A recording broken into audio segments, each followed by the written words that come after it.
A season ago, this man and the Alouettes marched into Toronto and shocked absolutely everyone at BMO Field. Not the underdog today. All eyes on Cody Fajardo after completing just 58% of his passes and being picked off 4 times a year ago. Chad Kelly silenced all the doubters last week, completing an incredible 90% of his passes and throwing 4 TDs. Can he carry it into today? Montreal hosting the Eastern Final for the first time in 12 years, but the first time at Percival Molson Stadium since 2000. A sold-out crowd ready to rock.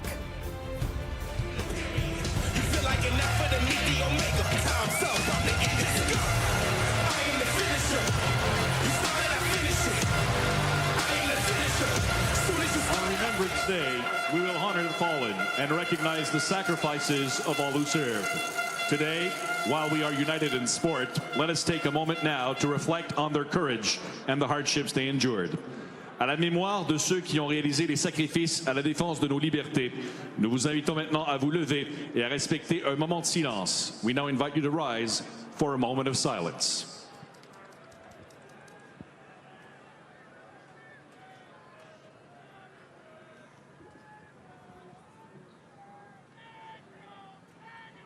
Merci. Thank you.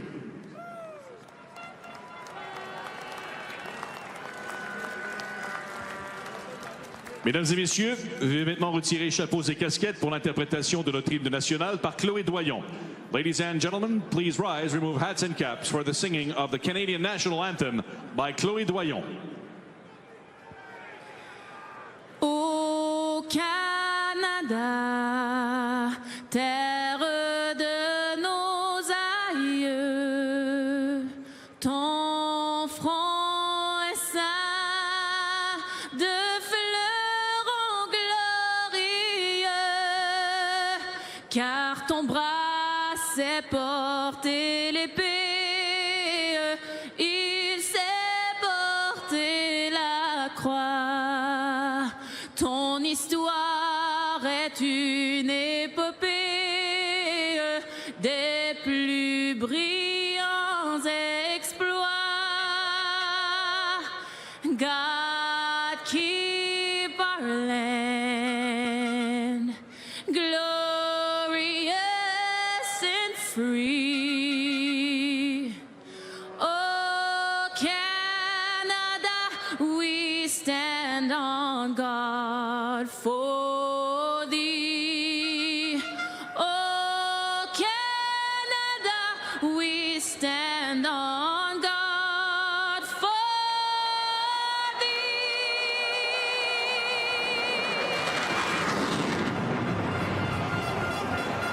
Anything better than a CFL flyover? I think not. 4 teams remain, and today we find out who is off to Vancouver for the 111th Grey Cup. The first one in the stadium at McGill in 24, but the familiarity is certainly there between the opponents, Dwayne Ford. 3rd straight year they meet for a right to go to the Grey Cup, and we all remember what happened last year. Certainly Chad Kelly does. Yeah, roughest start of the season for Chad Kelly in 2023. Threw a couple of pick sixes in that ball game, including one on the opening drive. We'll talk about it as this one unfolds, but how the Argos start is going to be a significant factor in this ball game.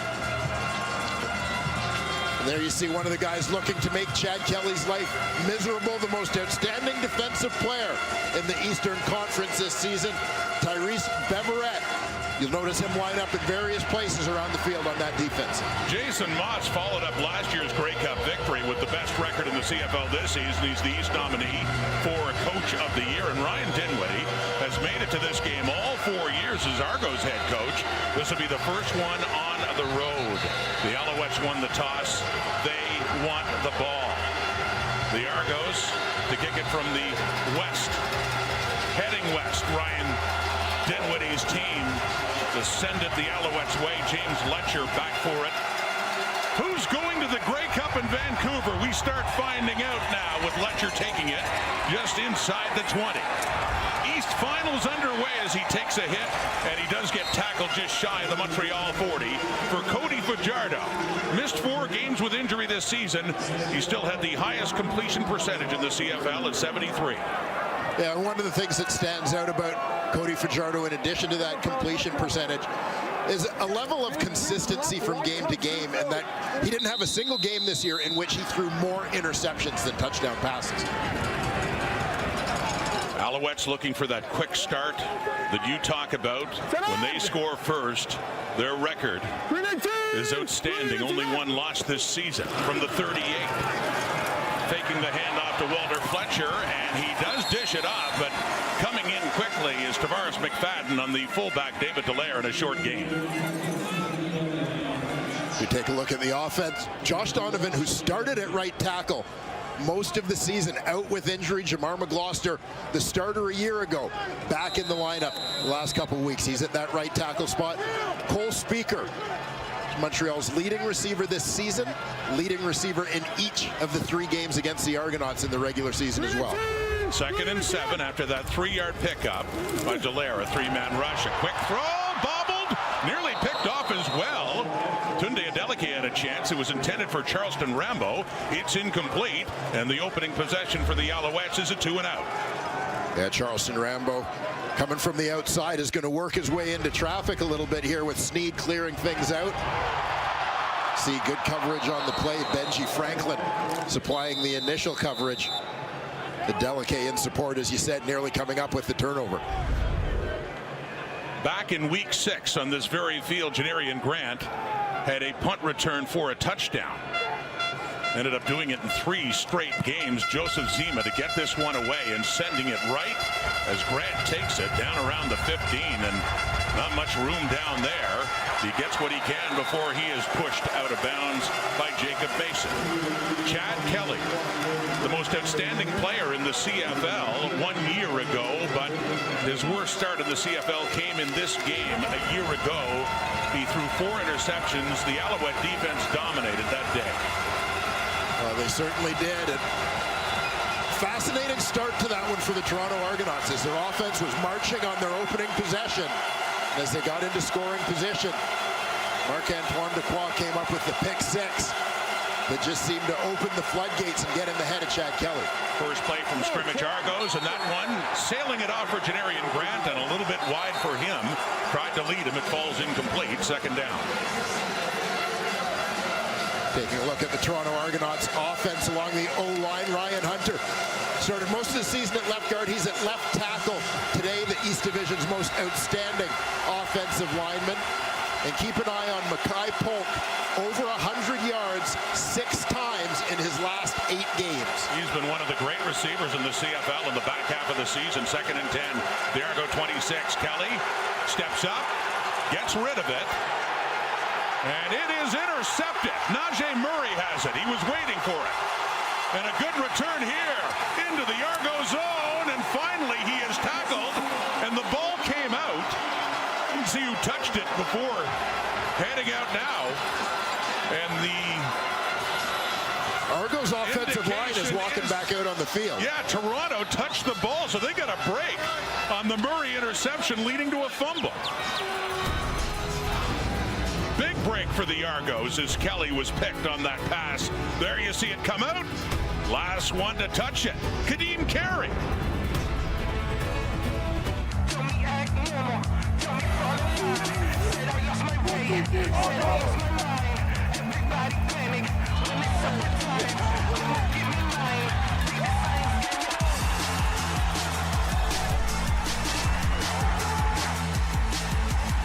Step into the action with CFL Game Zone. Play games, win prizes, and connect with fans from across the world.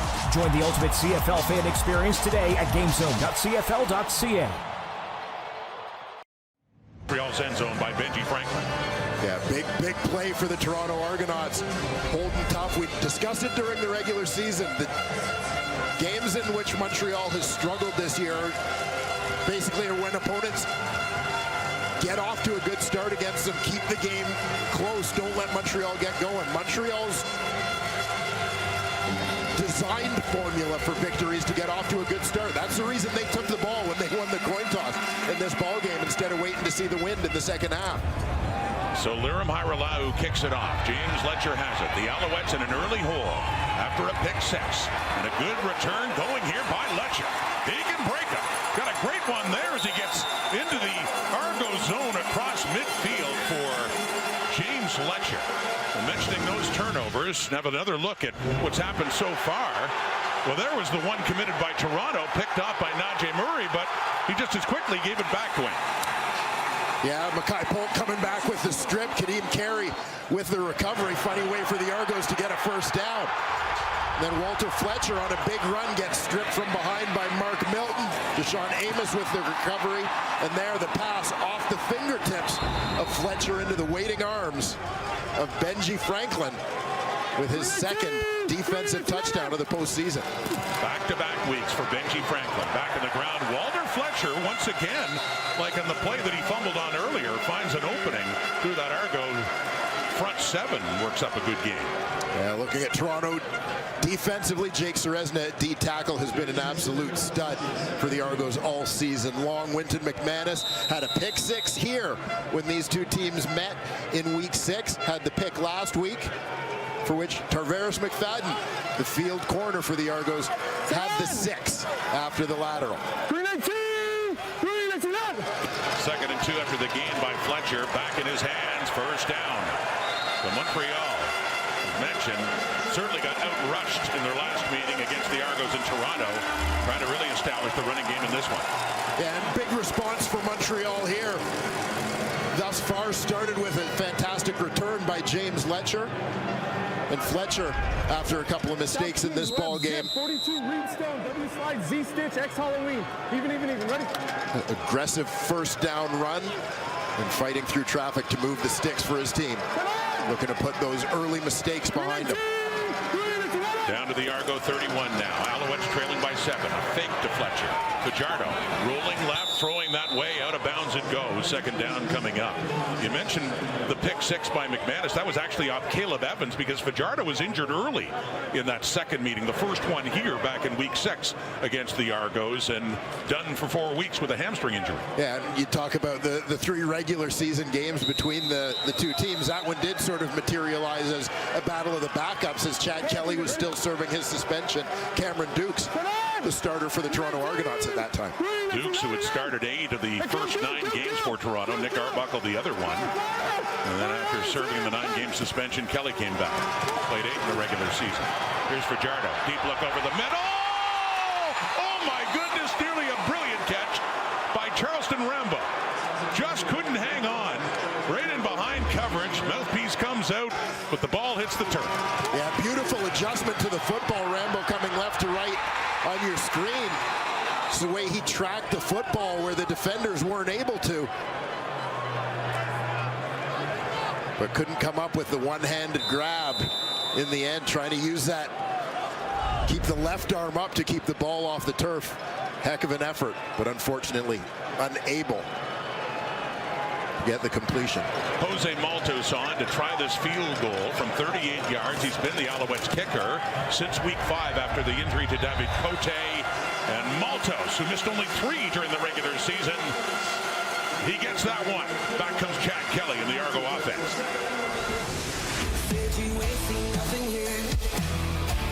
Now, baby, you just ain't seen nothing yet. Here's something that you're never gonna forget. But baby, you just ain't seen nothing yet.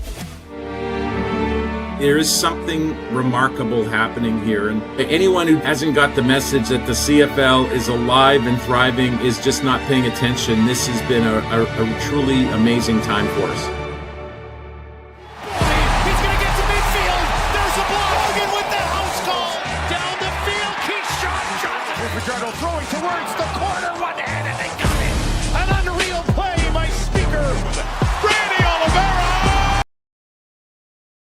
What's up, football fans? Thank you for hanging out with us tonight for the Argos matchup in the Eastern Final. That's right, we do every single CFL playoff game right here on TSI, so thank you for hanging out with us. Argos, let's get it done. Fans, let us know where you're watching from in the chat. Put it out there. Put your flag emoji for your country, city and province, city and state if you're in the United States. Welcome to our CFL coverage, and let's have some fun. Thank you for participating in the chat. We'll see you back in there. Let's go, Argos, on our way to the Grey Cup out in Vancouver. Argos are up 7-3, and if you know that sound, you know you're in Montreal, and it is a pain for many of the watching who come here, and it's not always great for the broadcast, but it adds something to the atmosphere, and Cody Fajardo knows it's a huge advantage for the Montreal Alouettes. As a starter for this franchise, I'm extremely thankful for them. Opposing, when I came in this place, absolutely hated them. So it just goes to show how effective they are. And I understood how effective they were, because when I came into this place as an opposing quarterback, I just understood how difficult it was. It just pierces, you know, the sound pierces through. I'm a big fan of them now. In the past, I wasn't, but I'm Team Horns. Cody Fajardo's understandably changed his tune here, but yeah, you'd be sure visiting QBs aren't big fans. Yeah, no doubt. You have to be prepared. It's one of the factors you're going to face here. Little screen set up to one of the newest members of the Argos. That's Jake Herslow, who's playing just his third game. He finished the regular season, and then last week at the playoffs had a touchdown in each game. Yeah, I mean, there becomes a need as you see the aggressiveness of those with the horns.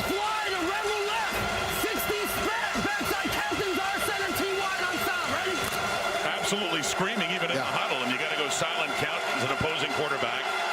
They're trying to do what they can to throw him off. 2nd and 6 after that pickup by Herslow. Kelly gets rid of it to Kadeem Carey, but the ball comes out, and they say it is incomplete, not a lateral, but it was close as they got the heat on Kelly, tried to just dish it off to Carey, but incomplete pass. 3rd and 6. John Haggerty will come back on. Yeah, and watch the rush coming from the outside. It looks like Jeffrey Ketan-Arku on the rush. Ryan Hunter, the left tackle, just gives up a little too much ground on that one. Pocket collapsing in the face of Chad Kelly. He's got nowhere to step up. He tries to improvise getting it to his running back. So defense has, for the most part, dominated in this Eastern final so far, including the points on the board. Courtesy an interception for a touchdown by Benji Franklin. Alouettes did work down for a field goal last time, and they got that return coming up there by James Letcher.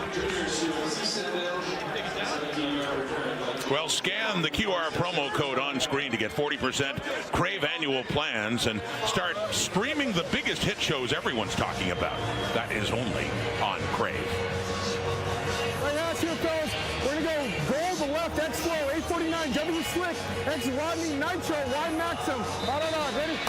That's why he's okay with the air horns. We don't hear any there, do we? Exactly. Exactly. The fans have learned. Terrorize the opposing offense. Let your offense communicate. Alouettes down 4. Taking the handoff, pump fake, deep look. Right down the rail for Austin Mack. Too far and out of bounds. Mack, who was their top receiver in 2023 in a huge game in the Grey Cup, but they're coming back from the NFL. He's been hurt most of the season. Well, it looked like there was potential for a big play here, as you'll see the pump fake from Cody Fajardo. It'll hitch. Mack gets in behind Benji Franklin. There's a little window there between Franklin and the safety. Royce Metier coming over in coverage. But Fajardo and Mack unable to connect there. Mack with just 10 catches for 145 yards this season. 2nd and 10 at the 27. Quick throw, caught. First down, first catch this Eastern final for Keon Julian Grant inside the Toronto 40 and a gain of 13. This is one of the receivers Montreal was missing for their playoff run last season. Julian Grant battling injury the second half of last year. Spent a little time on the IR this season, but obviously thrilled to have this dangerous receiver back in their lineup for this Eastern final. Across the Alouette 40, but a first down at their 41. Julian Grant off. 2 receivers off to the right, and then faking and getting it to Cole Speaker, their leading receiver in 2024. And Speaker has another first down up close to midfield. Well, we talk a lot in today's CFL about the quick passing game, the screen game, etc. And teams trying to pick up yards after the catch being such a big part of their offense. One of the keys to that being successful is other receivers blocking, and in this case it's going to be Charleston Rambo on the outside. He knows the ball's coming short to Cole Speaker, times it up perfectly, waiting for the ball to be caught. Then he latches onto the corner, Benji Franklin, to allow Speaker to escape outside. From the Alouette 53, another play action fake. Fajardo looks to take off. And he does. Takes a hit, slides down, and crowd's reacting to the hit he took as he looks to have another first down for Montreal, or very close to one. Yeah, the crowd looking for a call as Fajardo did slide, but it was late on the slide as McManus was already committed to the hit on the play.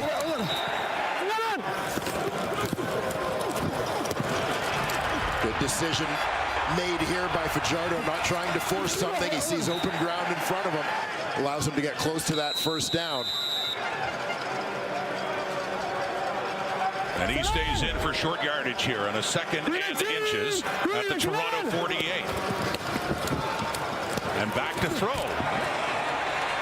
And it's a bit in behind Julian Grant there. They had a down to play with. It'll be a third and short coming up here now late in the third quarter. But he had Julian Grant open and just put it a little bit behind. Yeah, perfect call in the situation, sort of a freebie for Montreal in second and short, knowing they've got another down. But just a miss there as the ball's thrown a little behind. Kay and Julian Grant unable to get himself turned around to get two hands on that one. So Fajardo stays in on this third and short. Into the Argos zone, trailing 7-3.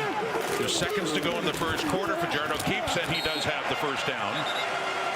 Royce Metier on his 28th birthday, hauling Fajardo down, but this Alouette drive will continue. The veteran Metier, the safety for the Argos, celebrating his birthday with an appearance in the Eastern Final, trying to get back to the Grey Cup. Yeah, leading that Toronto Argonaut defense in tackles this season.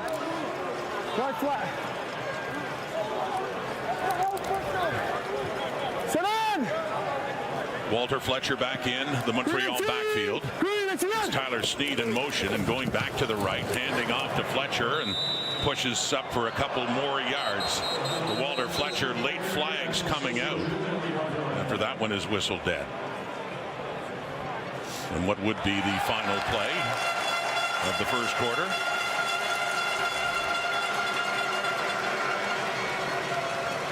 Illegal block, hands to the face. Toronto number 35. 10-yard penalty, first down. That is the end of the first quarter. As announced by the referee Tom Valesi, first 15 minutes of the Eastern Final in the books. The Argos have the lead thanks to a pick six.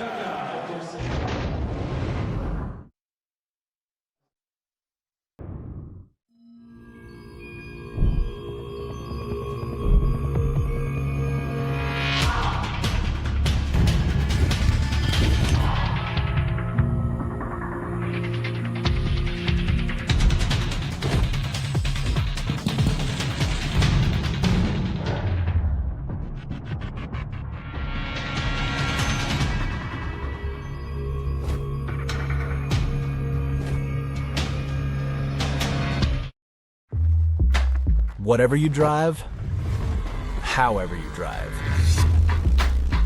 AMSOIL specially engineers lubricants to maximize power, performance, and protection in your vehicles. Hey you. Yeah, you. The one that's watching the Eastern Conference Final with us here on TSI and hanging out. We really appreciate it. Please hit that subscribe button. Why haven't you hit that subscribe button yet? We are growing the best Toronto sports community on the internet, and we need all the help we can get with every single new person that's here. So thank you for hitting that subscribe button and turning on that bell so you don't miss it when we go live for every single Toronto sports game. Let's go, Argos. Come on. Let's get to the Grey Cup. Steph, I'm looking at you, sir. Good luck to your Als, but not today. The Argos making their way out to Vancouver. Let's go, Argos fans. Get loud in the chat, and thank you to everybody that's new here that has hit that subscribe button and turn on that bell. We'll see you back in the chat. Argos! Early on, this game being dictated by defense and problems with ball security. Yeah, it's been the story, absolutely, of the first quarter. 3 turnovers one way, 1 the other. Not a lot of huge offensive numbers so far. We'll see how things continue here as we go on. Well, let's get some thoughts from Jim Barker down on the sideline. Jim? Well, it's really interesting what Montreal's doing. On first down, they have all their defensive linemen in. They're running a double eagle, which covers every offensive lineman.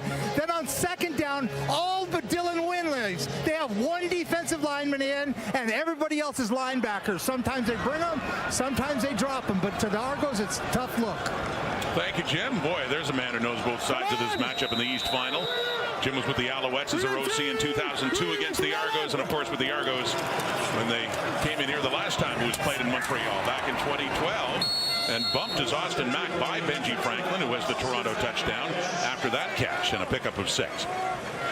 Yeah, big collision there as we saw a little friendly chatter between these two earlier as Cody Fajardo tried to catch Benji Franklin. A little bit of a hitch and go move earlier in the ball game. R snag, S bow, Y fly, X hawk, George, W wide, on, ready? As Fajardo calls out the play. 2nd and 4 coming up at the Toronto 30, already in scoring range again. 3-2, 3-1. Halftime. Wanted to dish it off and he couldn't, so he just gets as much as he can down to the 29, but it's a 3rd down coming up, and looks like Jose Maltos will come on to see if he can add 3 more for Montreal. Good job. Cody Fajardo facing some pressure from that Toronto Argonaut defensive line. Certainly one of the strengths of this double blue squad. A 36-yard try coming up here for Maltos. Had one from 38 before. He was 33 of 36 in the regular season. Joseph Zima to put it down. And Maltos is perfect to cut that Argo lead to 1. In the second quarter of the 2024 Eastern Final, the winner of this game goes to the Grey Cup in Vancouver against either Saskatchewan or Winnipeg. That's to be determined later today at Princess Auto Stadium in Winnipeg. Cody Fajardo, one of the heroes a year ago against Winnipeg, and that memorable drive to win it in the final minute at Tim Hortons Field in Hamilton. 1st and 10 at the Toronto 40. And Kadeem Carey is the ball carrier, picks up a few more yards. 2nd and long coming up. Good first season in Toronto for Kadeem Carey after coming over from Calgary in free agency.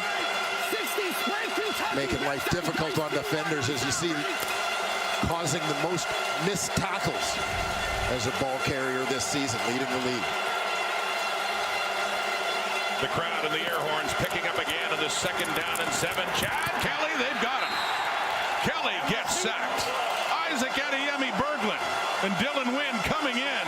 Adeyemi Berglund, who was the nominee in the East for most outstanding Canadians, had a terrific year, his first in Montreal. There you see Adeyemi Berglund, 3rd man in from the right in that defensive alignment. Quick defensive end working against an offensive guard, usually not having to deal with that kind of quickness in pass rushers. Dylan Giffen there beaten by Adeyemi Berglund. He was one off the lead for sacks in the regular season. He had 7. That's 6 in his last 7 games for the Dartmouth, Nova Scotia native. Taking that punt is Letcher, 35-40, dancing around, and finally gets pushed back. D'Arcangelo, and out of a boy in there to take him down. Breakout year, Adeyemi Berglund, and the sack on Chad Kelly in a 7-6 Argo lead.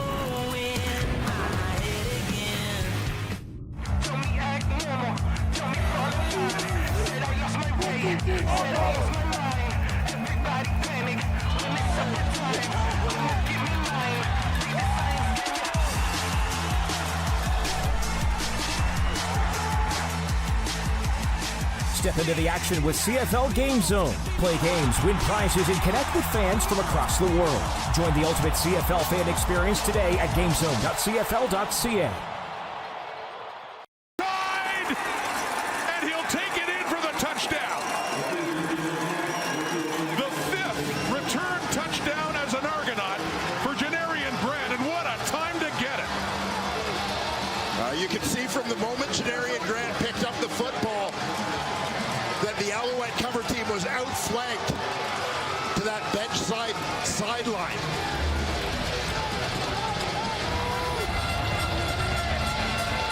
With the speed of Janarian Grant, his blockers did a great job getting on the Alouette cover team. Massive play for Janarian Grant. We've had games between these teams decided with the teams getting defensive touchdowns and special teams touchdowns coming out on top. The Argos have checked both those boxes already today. The pick 6 by Franklin, the return by Janarian Grant, who had 4 return touchdowns in the regular season. The first was a kickoff return of 103 yards right here at Molson Stadium in Week 6 in the Argos' victory over the Alouettes. What a spot for this one in the playoffs for Janarian Grant, who had 8 touchdown returns as a member of the Winnipeg Blue Bombers. Yeah, and you'll see with the ball on the ground, watch the job. Brian Haralamana in particular, right here, does a terrific job as Grant is picking up the ball of getting in position, recognizing that Grant's trying to get to the right. Haralamana, backup linebacker, terrific special teams player, another former Montreal Canadien, who'd spent some time with the Alouettes. Springs the speedy Janarian Grant. Pulls the Argos within 2. Critical touchdown. You see Chad Kelly enjoying that one from the sidelines. Now Montreal in this ballgame, they had taken a 9-point lead, which for me is kind of a critical number. When you look at Montreal during the season, any game in which they had taken a 2-possession lead, turned it into a 2-score ball game at any point, Montreal is 8-1 in those games. To me, Toronto did not want to go into the room at halftime. Down by 9. Huge play by Janarian Grant before the half. Look at the fewest games per kick return and touchdowns in the history of the Canadian Football League. At a rate of under 5 games, getting a touchdown at 4.8. Remarkable. Bashar Livingston, great returner for the Argos, is next in that department. But Grant, the Winnipeg Blue Bombers knew it so well. What a difference he could make. And he does get another playoff return for a touchdown 2 years ago. Did for Winnipeg, both in the West Final against BC, and he did it again in the Grey Cup against the Toronto Argonauts. To start the 4th quarter and a punt return touchdown. So they're within 2 points. That kickoff by Lira Mairalahu. And the tackle there by Teodric Hansen on James Letcher. Speaking of game breakers, we've seen Letcher do it the last time these 2 teams played. It was Letcher who had a return for a touchdown. Yeah, often, as I said, deciding factor in games between these 2 teams. When you look at it, East Final a year ago, Montreal gets 2 pick sixes and a kickoff return touchdown from James Letcher in that East Final. I know there was a flashback in the regular season game this year, little PTSD for the Toronto Argonauts special teams, but 3 non-offensive touchdowns in a game that they won in that Eastern Final by 21 points. Week 6 this year, Toronto gets a pick 6 and a kick return touchdown from Janarian Grant in a game that they win. Defense, turnovers, special teams, so critical. Wynn McManus cramping up earlier, and then on the tackle there, Tyler Sneed. And 1:18 on the clock, and saw that Kate coming up with Maddie and Milt and Ches, and mentioning the last time, the Eastern Final. There have been playoff games here over the years. There hasn't been an Eastern Final in this stadium since 2000. That was Winnipeg against Montreal. A game that Milt Stiegel and Davis Sanchez might remember. Chesy, I think, has fonder memories of it. That was the last time they had an East Final here. Tyler Sneed again, midfield.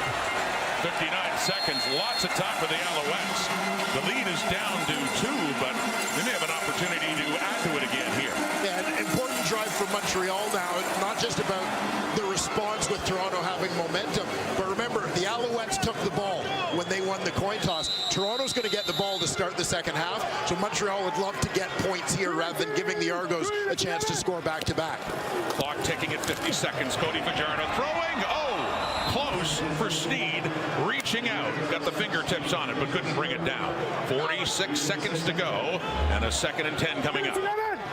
Yeah, Sneed towards the top of your screen, just working that dig route in front of the halfback. Milton lays out just off the fingertips. The ball is on the Toronto 50-yard line in the Argo zone, and the Alouettes with a 2nd down and 10. Blitz coming. Fajardo gets rid of it and completes it. It's Cole Speaker.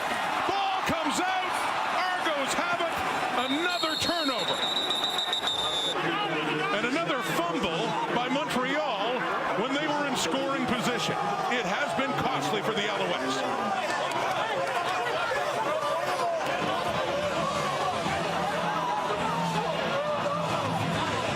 Turnovers not only led to Argo points, they've taken points off the board for Montreal. Yeah, absolutely. You look at the Najee Murray fumble after the interception, Walter Fletcher fumble at the end of a big run, and now Cole Speaker after this completion, losing the ball, Toronto getting it. Considering Montreal kicker Jose Maltos been over 91% on the season. You're looking at probably 9 points off the board on turnovers for Montreal. Not to mention a pick 6 off Fletcher's hands, scored by Benji Franklin. 34 seconds left in the half. Chad Kelly running around, picks up a block, and he just takes off out of bounds. Jordan Dominic chasing him out to 27 seconds to go. McManus knows all about turnovers, and turnovers have been a story in the East Final, maybe not the same extent as it was a year ago when it was all Montreal. But that is an emerging theme here, as the Alouettes have turned it over 4 times compared to Toronto's twice.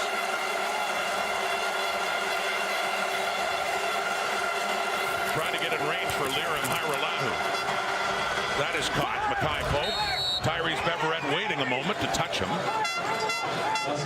They pick up a 1st down, 22 seconds on the clock. Lirim Hajrullahu, where you see the numbers career long of 56. They need to get to the Montreal 49-yard line to match that attempt.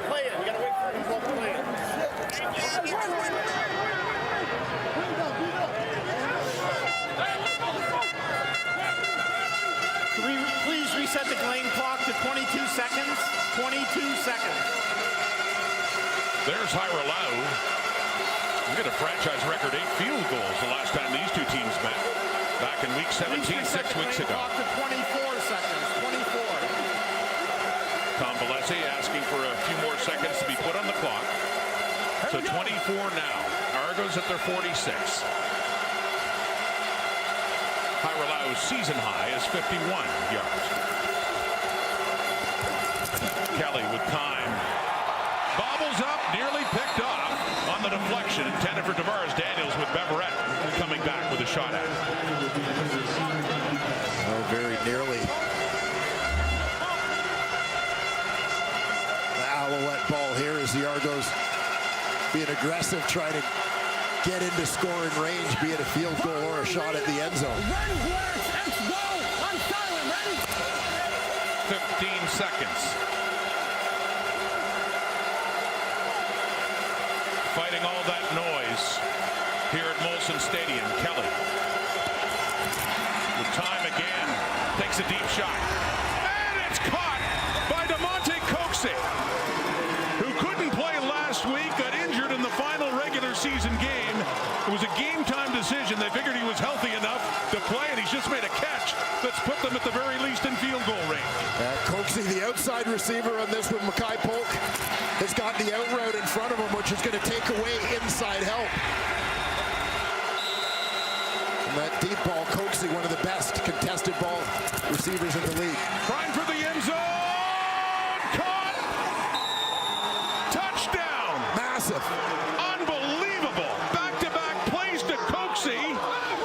And the Argos in the final play of the first half have retaken the lead. Coaksey. Game time decision. Halftime leader.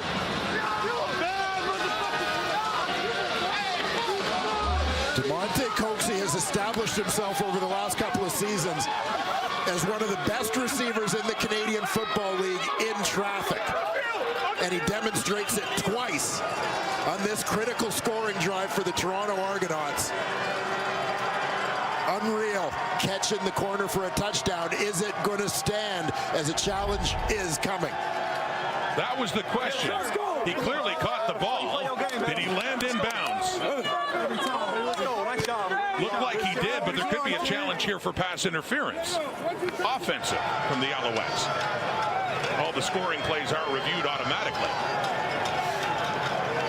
Again, Coaksey lined up out wide on that one. During the play, we had roughing the passer, Montreal number 24. That penalty will be applied in the third quarter. Montreal is also challenging that there was offensive pass interference on the play. We'll review the play. There's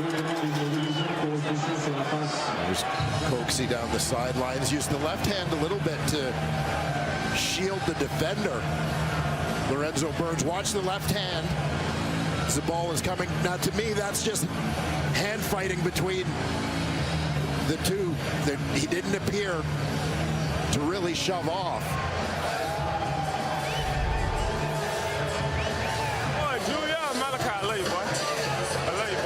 So being challenged for offensive pass interference, and here there was a penalty against the Alouettes that'll be tacked on with the kickoff. But here's the command center's result on the challenge.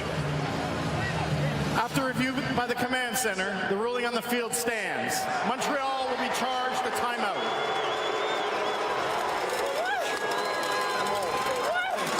So DeMonte Coaksey, not even targeted in the first half until the final minute, the final couple of plays, and big catches by Coaksey. Injured and couldn't play in the East semifinal last week.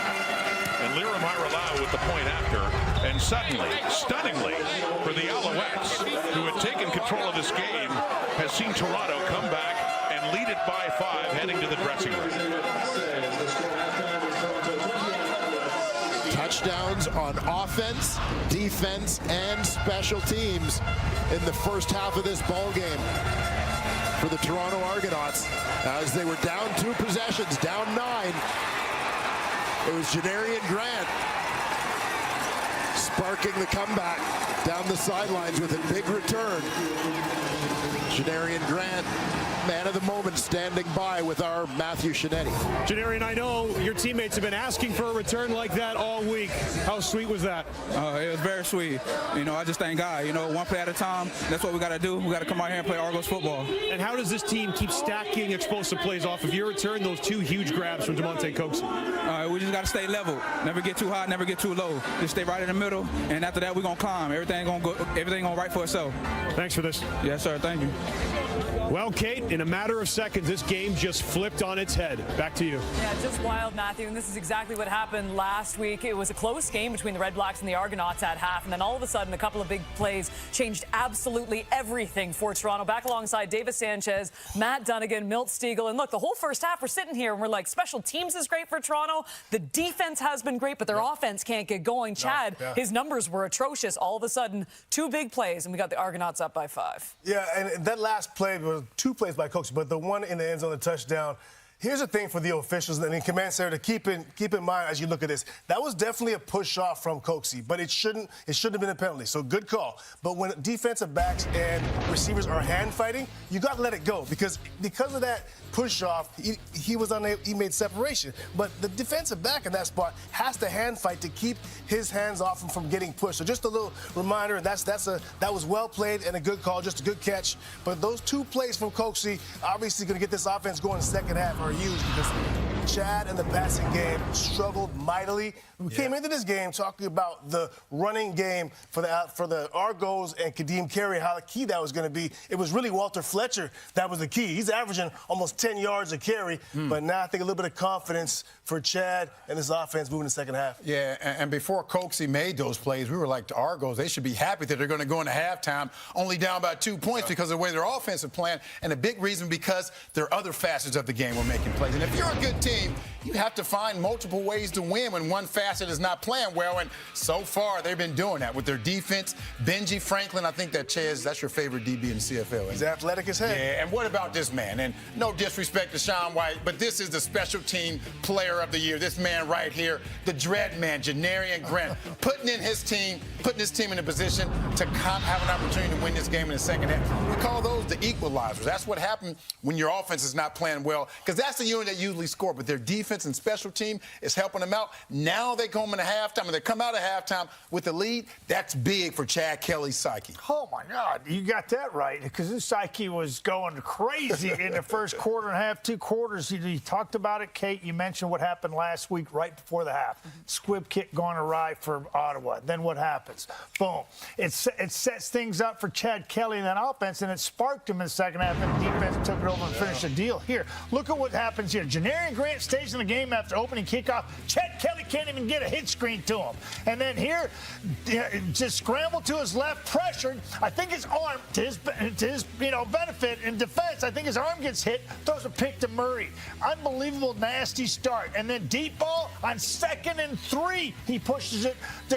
And you see Noel Thorpe just relishing in the fact that he's all up into offense, to Toronto's offense, and shutting down and rekindling those thoughts. But my goodness, how things turn around, how he settled things down, 2 quick throws to Coxie, and bang, they're right back in it. And this football team is dangerous because we know that they can lock in a hurry. Well, and that's what we said, too. I mean, the second half was completely different for the Argonauts last week. We'll see what they do in the second half. But now let us join Jim Barker, who is in Montreal. JB, that was a wild ending to the first half of football there. Chad Kelly finally finding his groove for the last 2 plays. We'll see if he can continue that. But for the Alouettes, what adjustments would you like to see in the second half?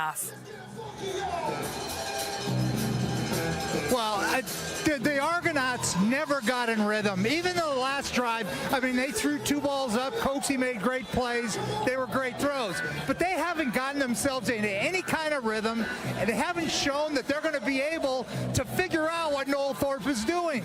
Every single time, 2nd down, they are bringing in all linebackers, and they all line up on the line of scrimmage, and half of them come. They drop sometimes.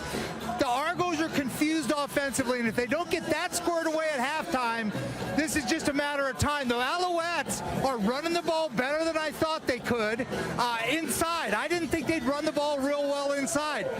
Can they stop their turnovers? Well, they better, because that's what's kept the Argos in it. A little bit of vintage STE. JB, that breakdown was straight fire. Oh, he just that is straight fire, Kate. All right, the Argos, obviously a huge end to that second half. Chad Kelly just loving what Janarian Grant was doing. We're going to get you to Winnipeg for breakdown of the Western Final right after this. Straight fire. Of Walter Fletcher into the waiting arms of Benji Franklin for the pick 6.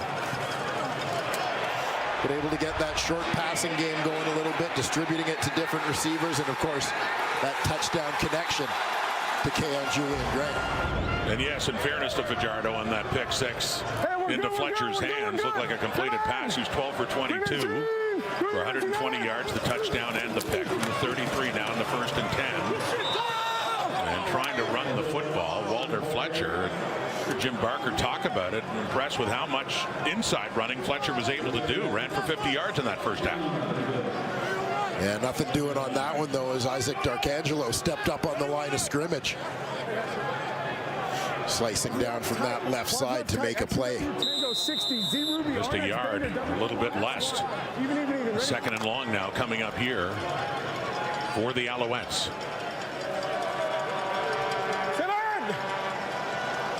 The Eastern Final. Winner goes to the Grey Cup next week in Vancouver.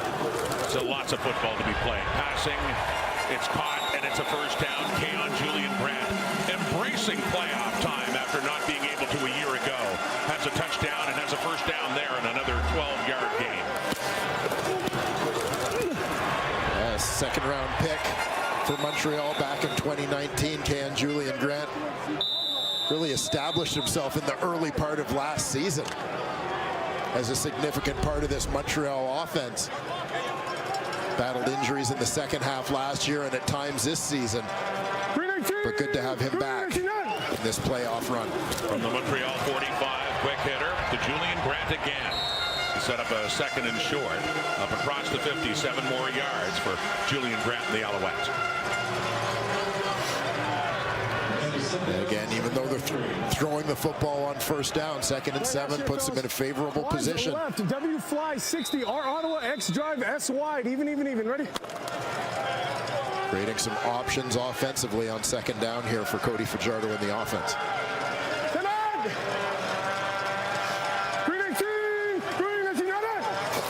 2nd and 3, throwing again, off to the left. It is caught.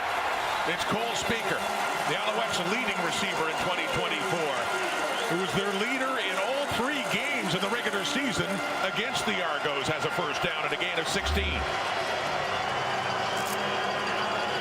Yeah, Cole Speaker working out on that left side, just an out route. Tunde Adeleke playing inside leverage, allowing Speaker to get that separation towards the sideline.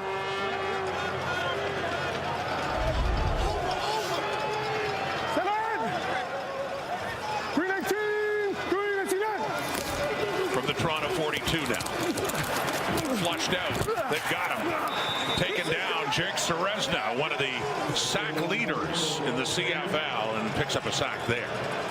I'm talking about Cole Speaker before, and a sample of what he did. His 2nd full season arrived late in 2022, and maybe an understated star in this Alouette team, Dwayne. Yeah, exactly. A guy who just quietly, as many of his teammates say, just does all the right things. Cole Speaker is the guy that gets moved around. If there's an injury in the receiving corps, he's a guy who understands all 5 positions and can contribute wherever you put him. Fajardo under pressure, gets rid of it, nearly intercepted. Metier coming in on Austin Mack and slams the ball to the turf, thinking he should have had yet another turnover. As it stands, 3rd and long coming up. Another good defensive play there from Metier, originally drafted by the Calgary Stampeders in the 3rd round, number 25 overall pick back in 2018. One of so many with Calgary ties in this Argonauts team. Joseph Zima on his side of midfield.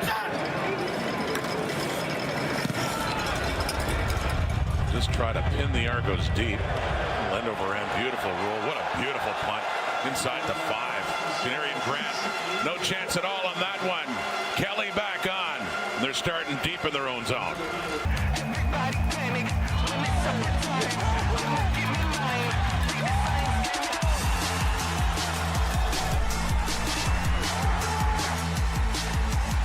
Step into the action with CFL Game Zone. Play games, win prizes in the world.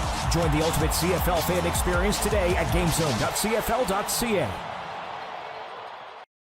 Announced by Tom Valencia, goes against Montreal, so automatically a first down.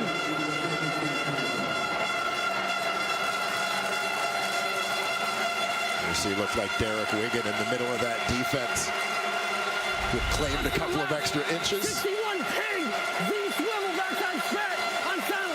The Argonauts had trailed by as many as 9. They got a punt return touchdown late in the first half, and in the final 2 plays, Kelly to Coxie, another touchdown to take the lead to the dressing room. They're up by 5 and a 1st and 10 at the Montreal 31. It is caught. Coxie again. his third catch of this Eastern final after the memorable 2 to end the first half, and another first down with 11 more yards to Monte Coxie. And yet, anticipate over on that side. You can see how far off the corner Lorenzo Burns was playing under Monte Coxie on that play. Knowing what Coxie did, those plays you mentioned at the end of the first half, Rod. This time, Argos adjust by hitting him underneath, take advantage of the cushion he's being given. Right down to the Alouette 20 now, and another first down. Kelly, another deep ball, end zone, and it's for Polk. And better position there for Wesley Sutton to break that play up. Yeah, Wesley Sutton has been all over the field defensively for the Montreal Alouettes. We showed some of the chaos he created on the blitz. This is his second knockdown, providing great coverage from his halfback spot. A couple of big pass breakups for Wesley Sutton. The Argos have scored 3 touchdowns in this game on offense, on defense, and on special teams. Looking for a fourth. It's a 2nd and 10. Flags come out with the snap of the ball. And you wonder if the crowd noise impacted the Argos' ability to get in sync on that one. It's on me. We're good. We're good. We're good.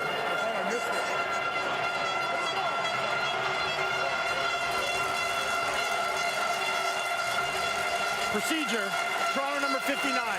5-yard penalty. Remains 2nd down. A tough place with all the noise generated here at McGill and opposing offenses. Procedure call on the right tackle, Dejon Allen. 2nd and 15 now at the Montreal 25.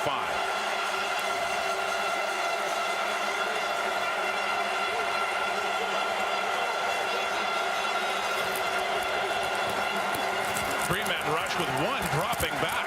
Kelly has time, nearly runs out of it as Dominic almost gets him, and he still keeps his feet. Rolling around and looking for receiver, can't find one, takes off. Down to the 15, and no further there as Beverett wrestles him down, still well shy of a first down. Nonetheless, making a positive play out of something that never should have been. You see Dominic gets a hand on him, and Amy Berglund has a couple of shots there. Kelly stays alive, but probably exhausted himself by that point. Never mind the guys chasing him. 3rd and 4, and they're going for it. They lead by 5, and instead of just making it 8 with Hairolahu, they are going for it. Argos are somewhat notorious. 3rd and less than 5, trying to draw the opponent offside. We actually did see this. And yeah, Hairolahu, I think, can get ready to come in here. They did try this on the Alouettes a few times. Count violation. Toronto number 12. 5-yard penalty. Remains 3rd down. And once again, Montreal's not biting.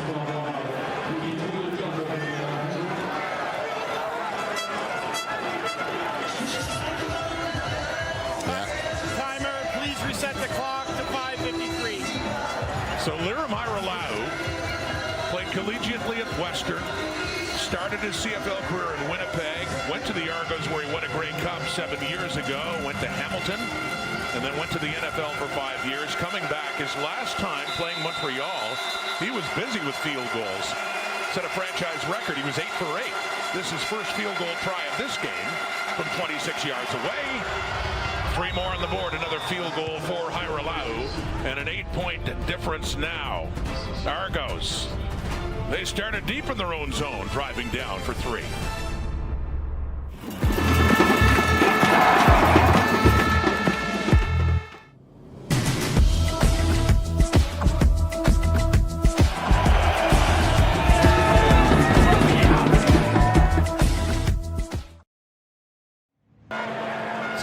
Comes to an end, but immediately he tried to get up, favoring the right leg, and remains on the field.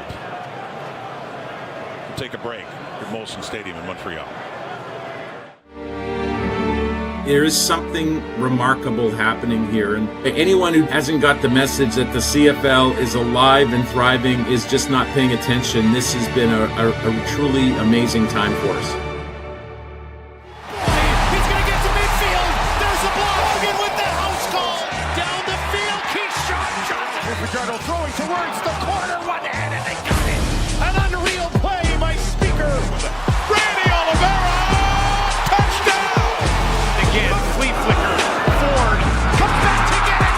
Makes a man miss. Touchdown. Wall on him again. He still goes for the touchdown. What an effort by William Stanley. He goes to the intermediate range, intercepted. It's George Jr.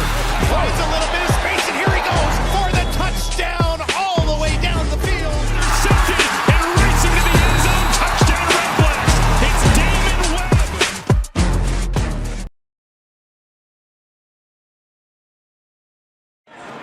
Back in Montreal, Argo players on the field. They've taken knees, many of them. Chad Kelly is still down getting attention to his right leg. And what looked like a severe injury. I mean, can't say for sure, obviously, but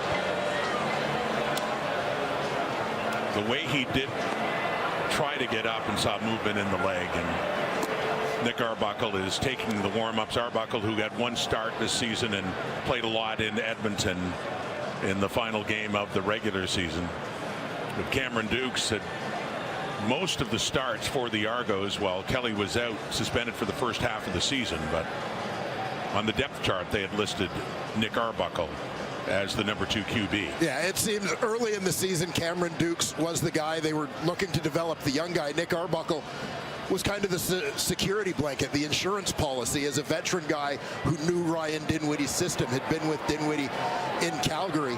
Arbuckle seems to have moved ahead on the depth chart when you consider he was the guy that played late in the season, as you mentioned, in Edmonton. What bodes well for the Toronto Argonauts, maybe gives them a little bit of solace in this situation. Chad Kelly, obviously a difficult guy to replace the reigning MOP. Nick Arbuckle played very well when he was in a couple of weeks ago for them.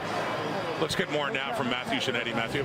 Well, Rod, before the game, and you never want to predict these things, but you have to be ready for them. I asked Ryan Dinwiddie who would go in if this situation presented itself. He said, listen, if it has to come down to running the ball, it'll be Cameron Dukes. But if it's about throwing the ball and trying to get the ball downfield, we'll go with Nick Arbuckle. I was watching both quarterbacks warm up. It looks like Nick Arbuckle's going in, guys. And this comes, mentioned, all very concerned, of course, about their quarterback, Chad Kelly. Comes at a time when they're leading by 8 and they're threatening to make it a 2-possession game. And as Matthew talked about, don't know what impact that has on the decision for who goes in with Kelly coming off. But they're in position to be protecting a lead, and the entire team now, just about every Argo has left the field to go into the middle to see Chad Kelly with a stretcher out.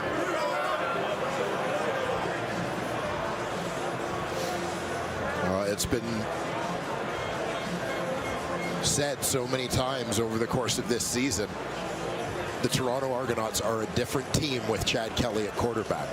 The things that they're able to do offensively expand.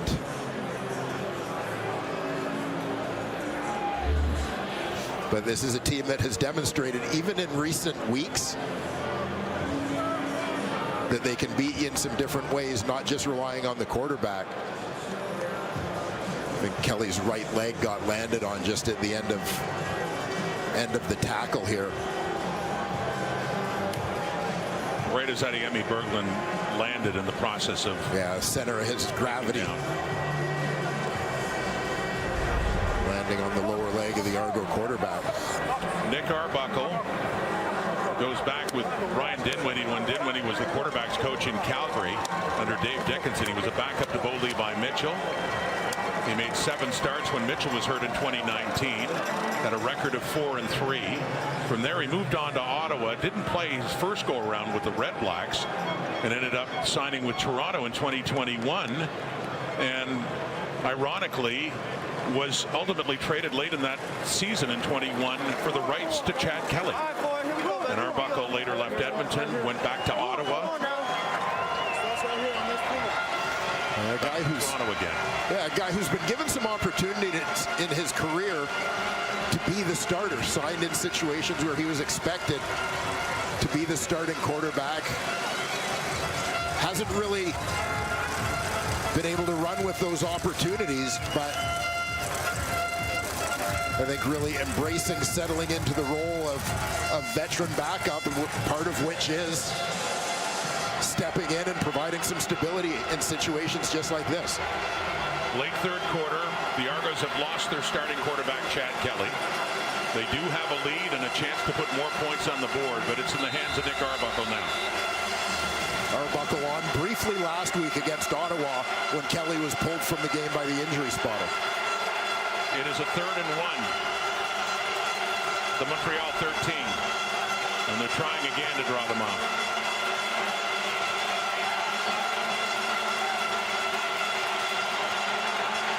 And it's not going to work again. Alouettes don't bite. Time count violation. Toronto number 4. 5-yard penalty. Remains 3rd down. That Kelly run had gotten them close, but just shy of a first down. They tried to get the offside penalty, but the field goal unit to come on, and an important 3 late here in the third quarter to put the Argos up by 2 scores.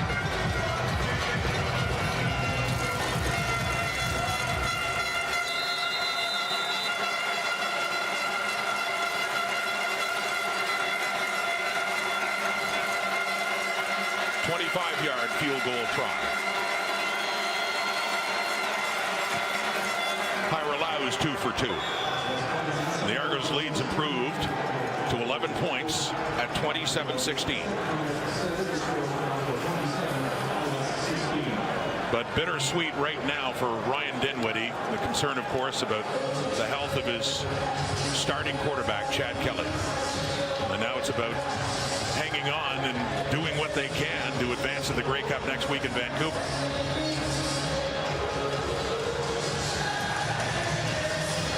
There you see quarterbacks coach Mike Miller going through things with Arbuckle and Cameron Dukes on the left. It's up to them now. Kelly suspended for the first half of the season. In those 9 games, the Argos went 5-4, mostly with Dukes at quarterback. Alouette football, Walter Fletcher. And good yards after the catch. That's his calling card as he picks up another first down.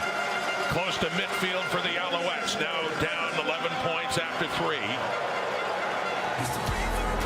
The defending champions head into the final quarter at home with some work to do in a back and forth game of momentum swings. Toronto has it. Montreal needs more.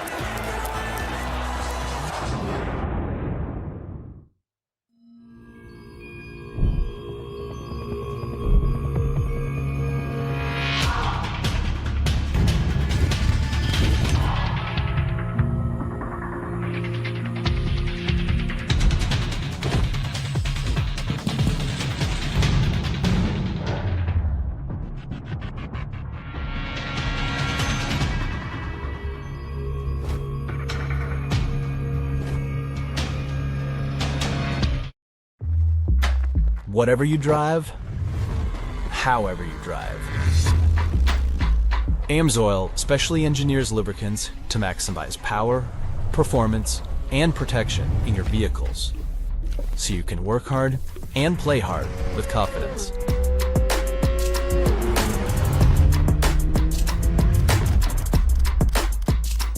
Order online at amsoil.ca.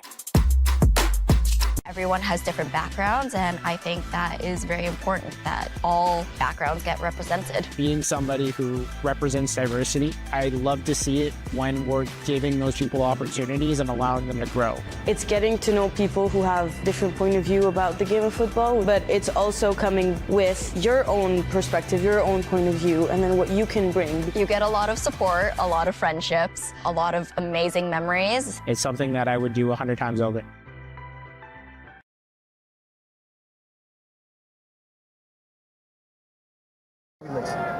Hang in there, brother. I love you, Chad. You know how to fight. Let's keep fighting, guys, okay? Go. Hey, let's fight, guys. Very emotional head coach of the Argos, Ryan Dinwiddie, just moments ago with his quarterback, Chad Kelly, down with a right leg injury. The numbers through 3 quarters.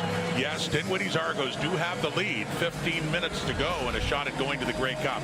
But this game really took an emotional turn, especially, of course, for Toronto with that injury to Kelly. Yeah, it certainly did. It changes, obviously, the mindset a little bit.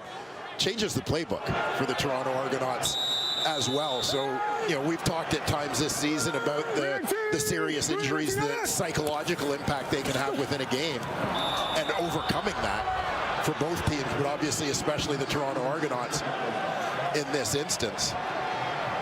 First play of the 4th quarter, Cody Fajardo in the throw, incomplete.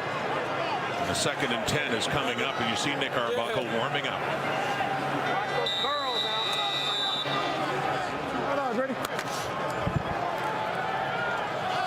The Alouettes at one point led this game by 9 in the first half before the Argos stormed back with some late touchdowns. 2nd down and 10. That is caught. Open receiver, Keon Julian Grant, who has clearly been the Alouettes' best receiver in this Eastern Final. And another first down to the Argo 35 and a pickup of 22. Yeah, Julian Grant starts off as a wide man. That little trip stack out wide. Driving coverage off, sits it down. Nice break. Good throw from Cody Fajardo. An opportunity now for Montreal to catch the Argos. Something of a down moment. Quickly again. And Sneed going up for it. Got a hand on it with Mark Milton there. Falls incomplete. 2nd down.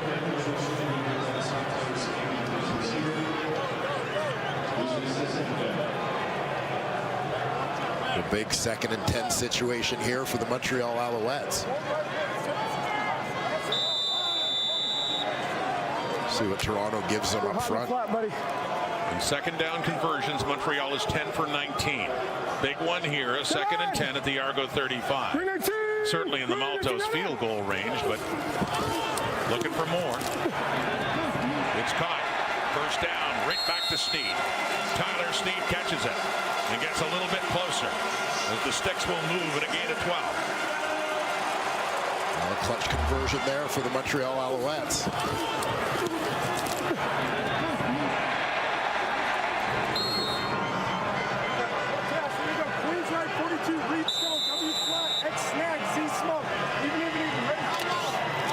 Cody Fajardo talked to us yesterday about the confidence that comes with having won the big game. I think it serves him well in a moment like that. Down to the 23. 1st and 10, Alouettes. Taking the handoff, Fajardo takes off. Not shy and running with the football. We've seen that many times as he quickly fakes it, calls his number, and gains 8 more yards, Montreal. Yeah, nice execution, called run there as he's got Fletcher going the other way. You'll see him fake the handoff to his running back. Coming to the offensive right side. Fajardo holds on as Robbie Smith crashes down to the inside. Recognizes that gives him a chance to sneak around the end. Fajardo has 7 carries for 43 yards. Fletcher's run for 64. 2nd and 2. Toronto 15. Faking. End zone! Touchdown, Alouettes! Austin Mack. As they welcome him back to the playoffs. A clutch performer a year ago for Montreal. And a clutch touchdown there for Fajardo and the Alouettes. Yeah, Austin Mack with his first touchdown since returning from the National Football League tryout. Left side of your screen, working towards the post.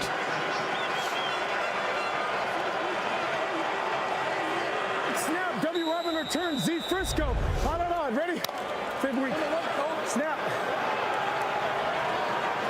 With it being a 5-point lead, the Alouettes will try to reduce it to 3. They're going for 2 here after that Austin Mack touchdown. Can't get rid of it. And Fajardo is sacked.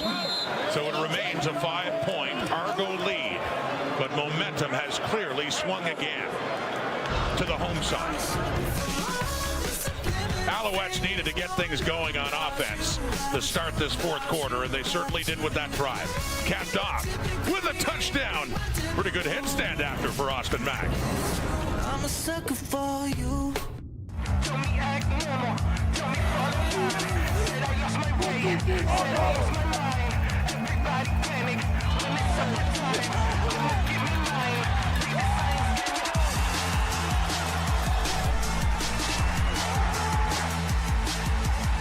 Step into the action with CFL Game Zone. Play games, win prizes, and connect with fans from across the world. Join the ultimate CFL fan experience today at gamezone.cfl.ca.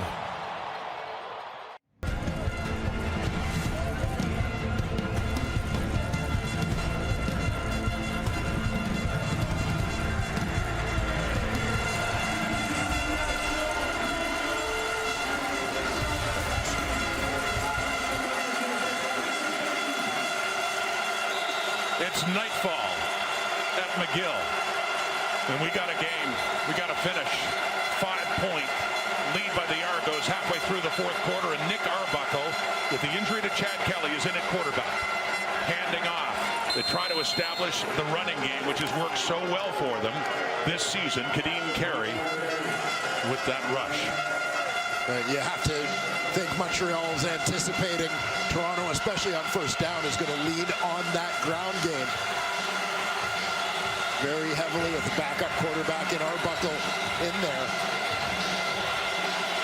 Toronto tried to create a little bit of misdirection to not be too obvious with what they were doing on that one. Well, let's stack it up. 3 yards for Carey. 2nd and 7, Arbuckle. Has time. And off to Coxie. First down. Weaving his way by Beverett. He's still going. He kept his feet. Great yardage after the catch for DeMonte Coxie.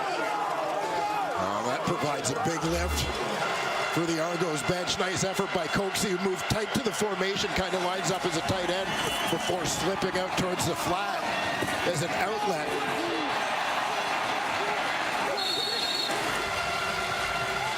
Tyrese Beverett, not a guy who misses a lot of tackles, but there you see him get crossed up by Coxie. Tremendous job after the catch. I'm going to say, Dwayne, a game-time decision. Didn't have a catch till 15 seconds left in the first half, and then followed it up with a touchdown. He's over 100 yards receiving in this game. From the 37, the toss. And that's Janarian Grant. And let him do the rest. Out of the backfield, another good pickup by Grant, who isn't just a special team star in this game. He's had a big catch. He has the run there and close to another first down. Well, Canadian Football League, 9-team league. Toronto, Montreal playing in a 4-team division. They saw a lot of each other during the regular season. 3 regular season matchups between these teams. You want to pull out some wrinkles in the playoffs that you haven't necessarily shown a lot. As I mentioned, Janarian Grant has not been involved on offense really over the last 2 months. Has about 4 touches on offense here today. And that punt return touchdown as well. From the 27, Alouettes, it's knocked at the line of scrimmage. It falls incomplete. So the Alouettes defensive front, Lawal Uguak, who had a big year last year late in the season and on into the playoffs in his rookie season, and rejoined the team after being let go by the Tampa Bay Buccaneers this year. Yeah, Uguak lined up on the inside at Amy Berglund. Another Canadian in there on that D-line. Derek Wigan as well. Those guys supplying the heat on Nick Arbuckle. Now 5-point game, the stop, holding them to a field goal. Critical if you're the Montreal defense right now. From the 27 and a 2nd and 10, Arbuckle to the left. It's caught by Mackay Polk. Big first down, Argos. With Wesley Sutton there, but Polk has the catch and 13 more yards. Great catch by Polk in tight traffic. A big-time throw from Nick Arbuckle when it was needed. Again, veteran guy. You think going back to last season, the Toronto Argonauts came into the season with Chad Kelly Cameron Dukes and Brian Scott, who had one CFL start between the three of them a year ago. Kelly goes on to be CFL MVP. Then you lose Kelly for the first half of this season. That's why and when Nick Arbuckle was brought in. And working that offense now after the handoff and a short gain there by Kadeen Carey. Veteran guy. We mentioned he's worked with Ryan Dinwiddie before, and yeah, the history between the two of them goes back to their time in Calgary, where Ryan Dinwiddie was an assistant coach. Arbuckle actually had another stint with Toronto with Ryan Dinwiddie as his head coach. Competed with McLeod Bethel Thompson for the starting quarterback job. Bethel Thompson went out. Arbuckle traded to Edmonton. And eventually found his way back to Toronto, you said. Some insurance after the Deontay Ruffin right there with them. It sails over both their heads. A 3rd and 9, and so the Alouette defense will hold Toronto to a field goal try, which would still keep it a one-possession game. A couple of former Calgary Stampeders and Devaris Daniels. Deontay Ruffin doing battle here. Good positioning there by the DB, not beaten by that move to the inside as Daniels heads to the post. Daniels targeted 3 times in this game, but no catches yet. He had a Big East semifinal last week. A couple of touchdowns against the Ottawa Redblacks. This a chip shot for Hyralau. 20-yard attempt with John Haggerty to put it down to make it an 8-point difference again.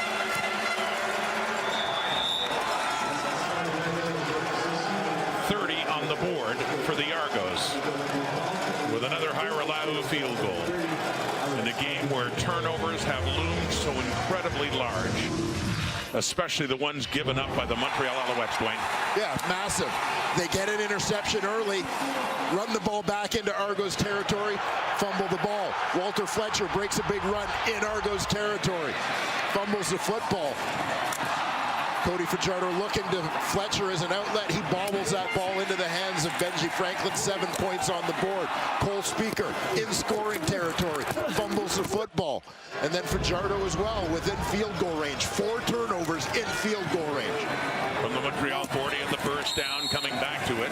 Charleston Rambo has the catch. Still shy of a first down. It'll be a 2nd and short.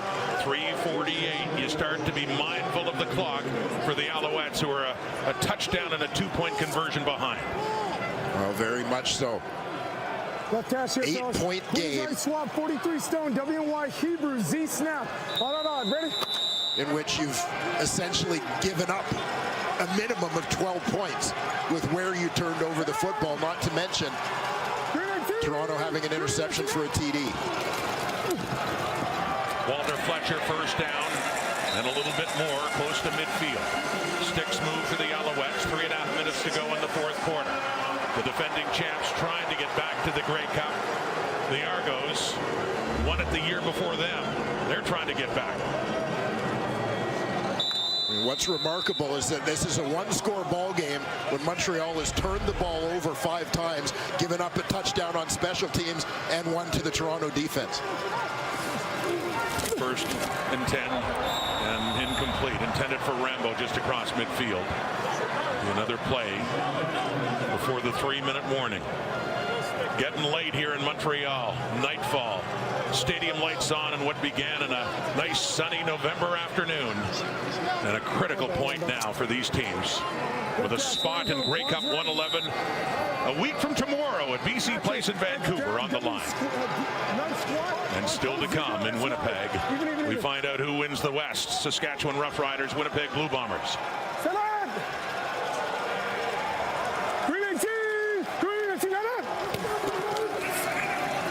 Fajardo stands in and completes it. And Julian Grant's not done. Kept his feet, worked his way back, got it inside the 40. 17 more yards for the leading receiver of the Alouettes in this Eastern Final. The 3-minute warning has been given. The Alouettes are down a touchdown, but they're driving.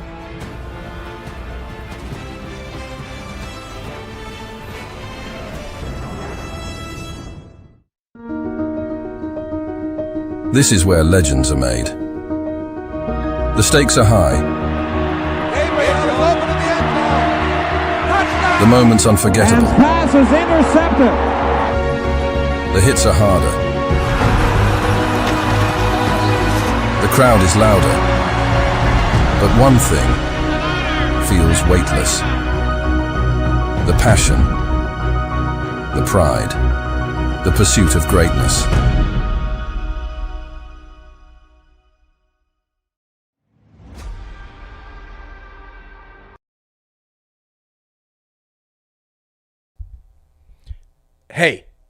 Hey you. Yeah, you.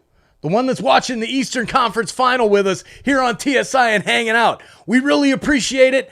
Please hit that subscribe button. Why haven't you hit that subscribe button yet? We are growing the best Toronto sports community on the internet, and we need all the help we can get with every single new person that's here. So thank you for hitting that subscribe button and turning on that bell so you don't miss it when we go live for every single Toronto sports game. Let's go, Argos. Come on. Let's get to the Grey Cup. Steph, I'm looking at you, sir. Good luck to your Als, but not today. The Argos making their way out to Vancouver. Let's go, Argos fans. Get loud in the chat, and thank you to everybody that's new here that has hit that subscribe button and turn on that bell. We'll see you back in the chat. Argos! Jason Moss's Alouettes are trying to come back. Ryan Dinwiddie's Argos are trying to hang on. Let's go down to Matthew. Yet again, it's the Alouettes with critical moment, 2.5 minutes to go, down 8, and here we go. Cody Fajardo is driving a lot of energy on the outside lines after Keon Julian Grant had that big game, but on the Argos sidelines, I have to tell you, since Chad Kelly was taken to the hospital, it's been very quiet. They're looking for another big moment, Rod. They had a 2-score lead, Matthew, and it is down now to, well, it went down to 5. It's back up to 8, but here comes Montreal. From the Toronto 39, another completion. And pushing forward, Austin Mack for the first down. A gain of 11. Mack, who had a touchdown earlier this quarter, that has gotten the Alouettes closer.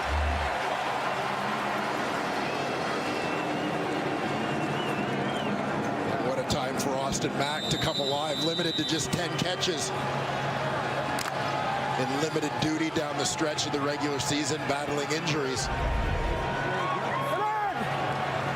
One of the most dynamic receivers in the Canadian Football League last season. Inside the Argo 30, pump fake Fajardo, trying to escape Ralph Hawley. Still running, keeping, and out of bounds before Deshaun Amos can get to him. At about the 23. 6 more yards on the legs of Cody Fajardo.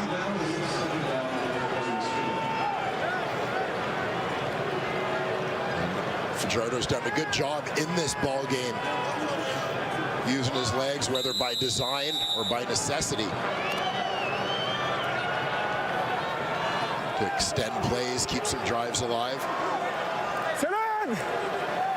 Rush for 49. He's passed for over 300. Cody Fajardo in a 2nd and 4. Quickly rid of it. It's caught by Walter Fletcher, and he waltzes in for the touchdown.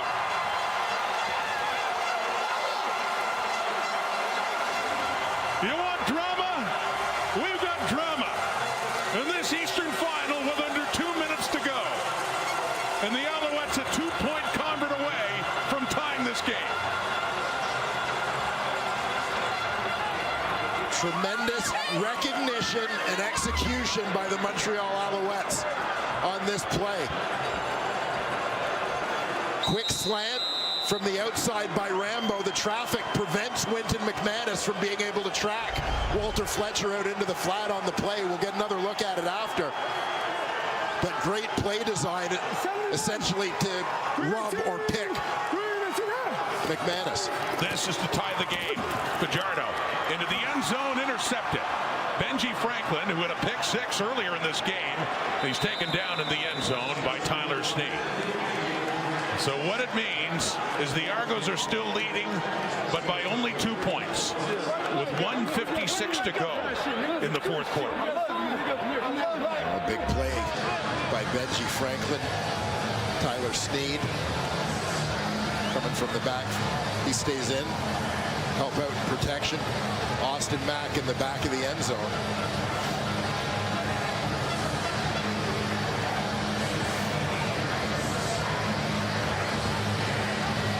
Good reaction there by Benji Franklin, falling off to help out.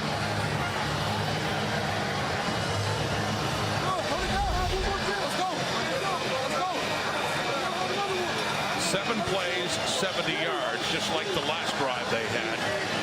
First was the Austin Mack touchdown in this fourth quarter, and then Walter Fletcher gets one. And here we go. 30-28. 1:56 to go in the fourth. And it's all about the right to play one more game in 8 days at BC Place in Vancouver against either Saskatchewan or Winnipeg.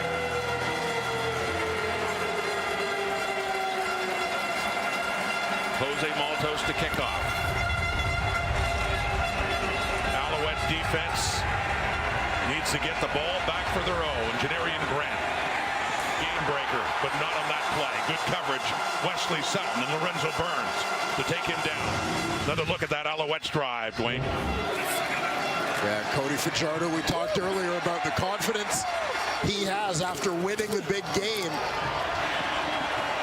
last season. Very poised in this situation. Couple of big throws. Tucking the ball to run and extend the drive in there. Great execution by the Alouette offense to free up Walter Fletcher for the touchdown. The fans are loving it here at Molson Stadium. Fajardo, by the way, was 5 for 8 and 2 touchdowns in the second half, facing the blitz by the Argos, responding well under pressure. In the Toronto 30, Kadeem Carey, not much there. A yard, maybe 2. And it's stacked up inside as Toronto known for its ability to run the football, but as you talked about with the sudden quarterback change Toronto had to make. Yeah, I mean, situation kind of dictates for Montreal that they're going to dedicate ample defensive resources to stopping the run right now. It was a timeout by the Alouettes, and Noel Thorpe's defense has Toronto dealing with a 2nd and long. If they can stop them and force them to punt, they'd still have plenty of time to get the ball back, needing a field goal to win.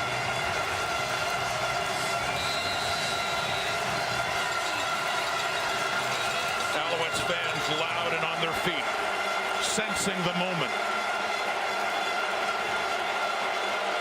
Critical 2nd and long for the Argos and Nick Arbuckle now.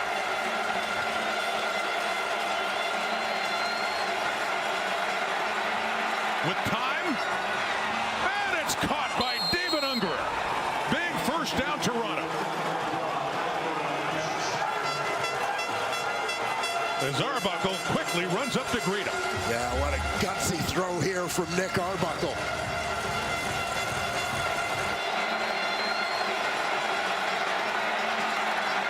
Takes his time in the pocket, delivers that strike over the middle to find David Ungerer.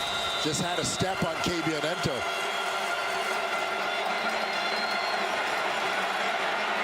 Clutch throw from the veteran Arbuckle. Gain of 20 yards on the first catch for David Ungerer in this game.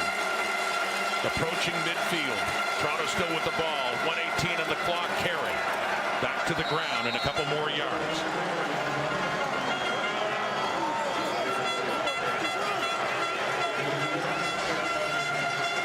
And Nick Arbuckle, a veteran quarterback, largely in a backup role.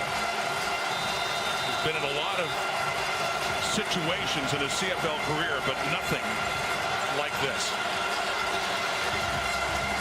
Trying to hang on and lead his team to a victory in the Eastern Final and get to the Grey Cup next week. Under a minute now. 2nd and 8. Alouettes need the ball back. Timeout, Toronto. As Ryan Dinwiddie uses his timeout. Yeah, critical that they make sure they've got the right personnel, right play call in this situation. Let the clock run down a little bit before taking that timeout. Timer, can you please reset the clock to 54.0 seconds? To put a second back on the clock. If you missed missed it earlier in the game. Chad Kelly in a running play late in the third quarter suffered a right leg injury. As Matthew Shinetti reported, he was taken off for imaging at Montreal General Hospital. Very emotional moment for the Argonaut team with Nick Arbuckle coming on at quarterback now as they're trying to protect their lead and get to the Grey Cup. 2nd and 8. Deep look down the left, and contact made, and interference is going to be called against Tyrese Beverett on Dejan Brissett. No question about the call. Pass interference. Montreal number 26. Spot of the foul. Automatic. First down.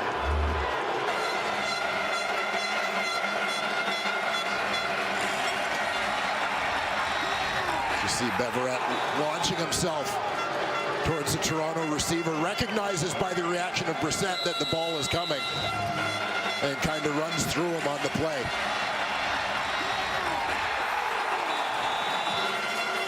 Bold call. The Argos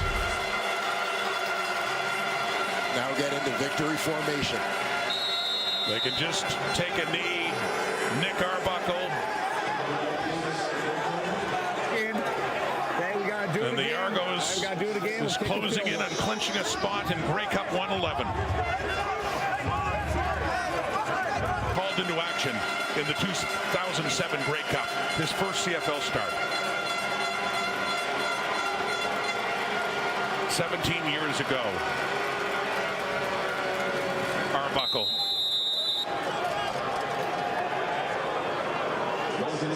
Nick Arbuckle. No. Hey, we're going to take... Timer, please reset the clock to 25.0 seconds. What? You want us to fall with 1 second? Let's go. Hey, here's what we're going to do. Throw it to, let's go like a victory formation. Let's go take a safety to Y. Okay, are you sure? Yes. Tell Devars to take...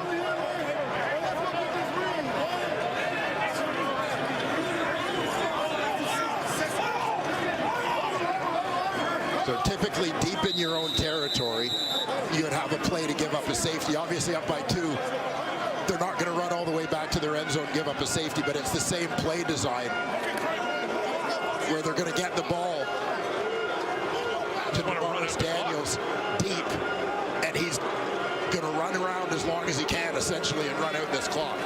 So 4 seconds, 3, counting it down. They lost their quarterback, but they won the game. And Ryan Dinwiddie's Toronto Argonauts are going to the Grey Cup.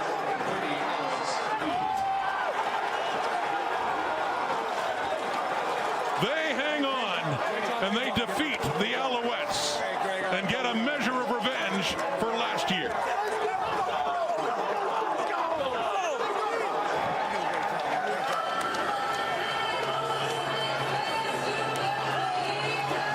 Football-wise, turnovers are the story of this game.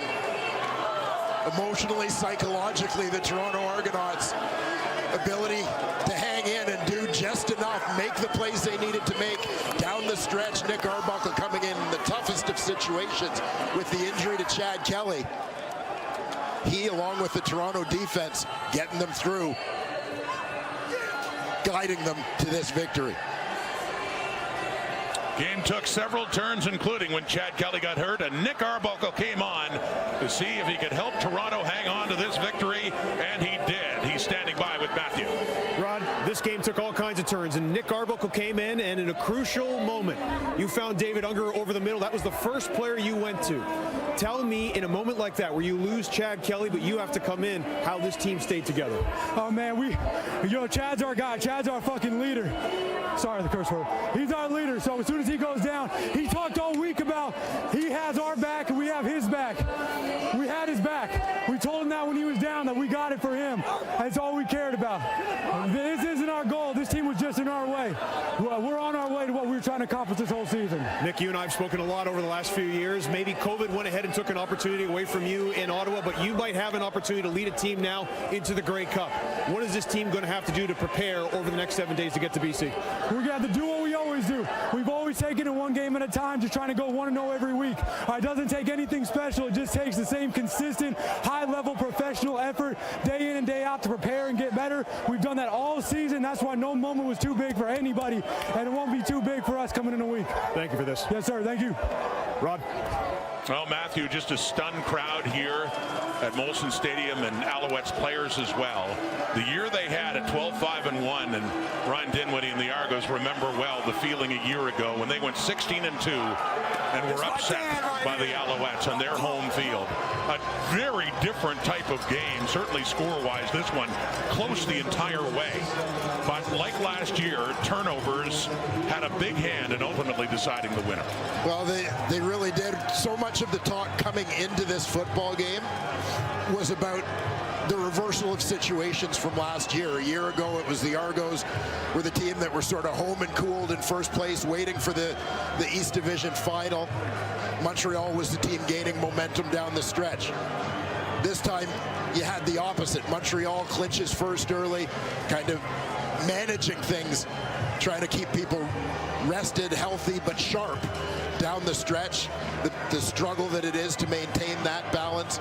Meanwhile, Toronto, with Chad Kelly coming back the second half of the season, gaining momentum down the stretch. But it gets into the game, and that first place team didn't look that sharp, particularly in terms of taking care of the football. Turnovers. I mean, Montreal is going to be regretting the mistakes they made, the self-inflicted wounds in terms of turnovers for the entire offseason. Turnovers and turning points. One big one for the Argos.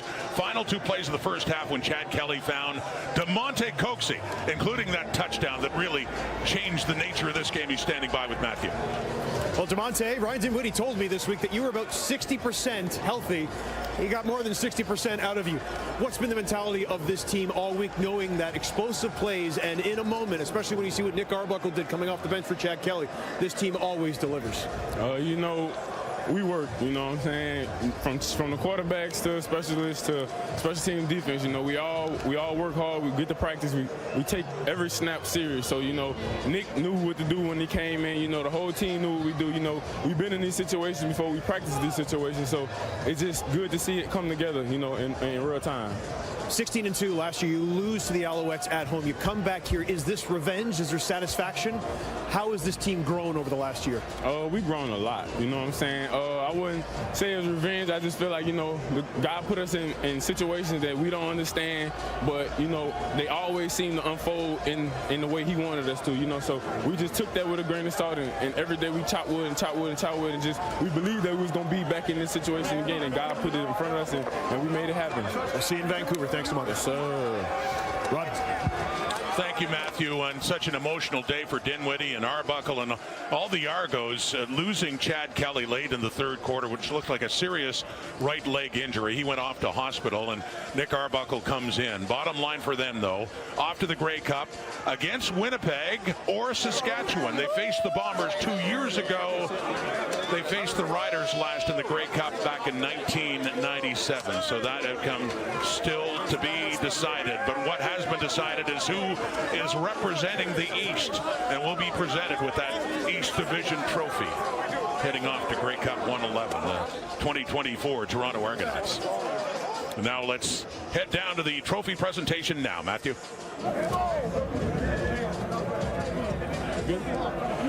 Mesdames et messieurs, vos champions de la division Est en route vers la Coupe Grey, les Argonauts de Toronto. On the road to the Grey Cup, these are your Eastern Division champion, Toronto Argonauts. Ryan, this game had everything. What did you learn, though, about the mentality and execution of your team? Well, we went as is planned, right? We said we got to, get turnovers, right? We got to make a play on special teams. We did that, right? Defense did a heck of a job keeping us in it when the offense wasn't playing as well as we should have, right? But also, I'm sick right now for our quarterback, right? You see all his teammates rallied with him. They went to see him down. We're going to go get it done for him, okay? We trusted Nick. That trust has been through all this lineup all season long. How has this team grown over a year when 16-2, you lose in the East Final? It's a disappointment, but you come back to the home of the team that beat you, and now you're off to the Grey Cup. Excited for it, right? I think those guys, this locker room, these men, great locker room. They stuck to the process all year. We said at the end of the 60 minutes, we're going to find a way to win this football game, and obviously we did. Enjoy it, Ryan. Congratulations. See you in Vancouver. Appreciate it. Thank you.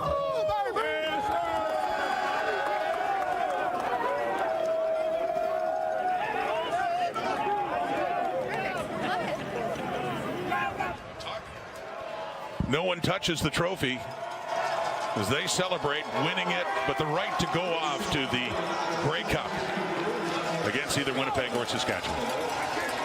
The Toronto Argonauts talked after last season about maybe the path to the East Final didn't give them enough adversity.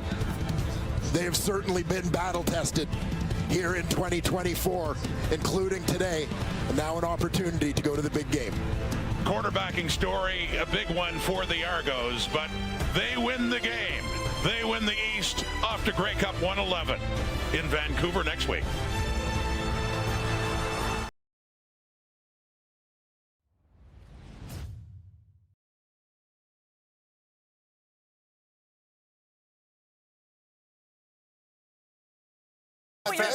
You can't put yourself in a sentence with Tiger Woods. I'm a professional, but I'm good with that, Dave. It's a good analogy. I got Cole Speaker today. Look, we kind of heard about the quarterbacks, and the Cole Speaker is going to be kind of the guy that Cody Fajardo depends on. Cody actually mentioned, I want to bring this up real fast. He mentioned, being the underdog and the fact that everyone's talking about Toronto. Well, no, they're the favorite. You're the favorite, Cody. And the reason everyone's talking about Toronto is because you guys didn't play last week. Exactly. Because you had a bye. That's exactly because you are the Eastern Division champion. Correct. So you're favorite, you're the top dog, and it's up to you guys to get it done. All the pressure is on you guys, not on the Argos. Yeah, and I think we can talk about that incessantly over the next hour if we had that time, because athletes, they try to motivate themselves. They try to get themselves up, geared up. And if Cody wants to do that, fine. Or take some pressure off themselves. But Cody, here's one for you. I'm going with Chad Kelly to score a touchdown and use his legs. And he scored 5 TDs this year, averages 4.5 yards a carry. But that is not the point. The point is he could hurt you with his legs, Milton. I think in a game like this, he's going to have to make that happen. Well, I'm going with Polk, and I'm going for Polk for 2 reasons. One, he's the hottest receiver in the CFL. It's been that way over the last, 10 weeks, and we know Chad Kelly's going to give him some opportunities to go downfield.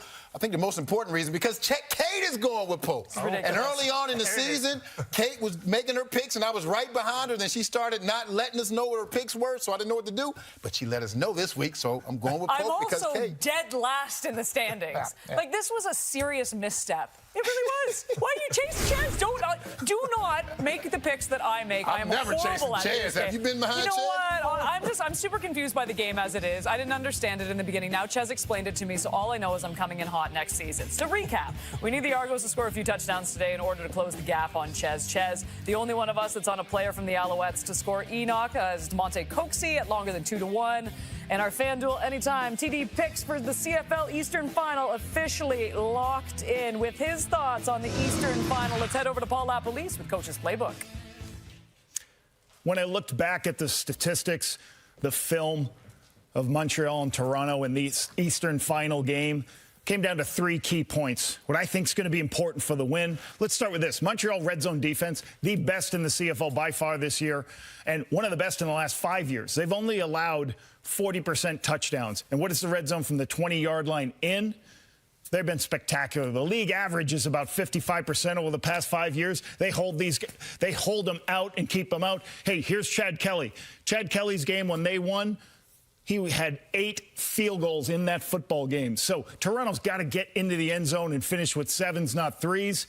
My next point I think is real important is short shot plays. Who does this affect? The Toronto defensive backs. Why? Because Montreal is the king of, they lead the CFL in completion percentage, so they have high completion throws on 1st and 10. They throw short passes, quick screens like this. They get the ball out of their hands quickly. But after 2 or 3 first downs, here comes a shot play. Stock and go on a screen pass for a touchdown. So you've got to make sure for the Toronto defensive backfield, they've given up the most big plays in the Canadian Football League. They've really got to get their eyes right and understand what's going on. Third point, special teams cover units. Why? Both teams in the CFL, Montreal, Toronto, are number 1 and 2 in the Canadian Football League in explosive punt return, kickoff returns. We'll start here. James Letcher Jr. They have 13 of them this season. 13 explosive return game plays. He's been spectacular for this football team. Expect him to make some plays today. Now, number one in the CFL, the best team in the CFL, explosive plays, led by this guy right here, Janarian Grant.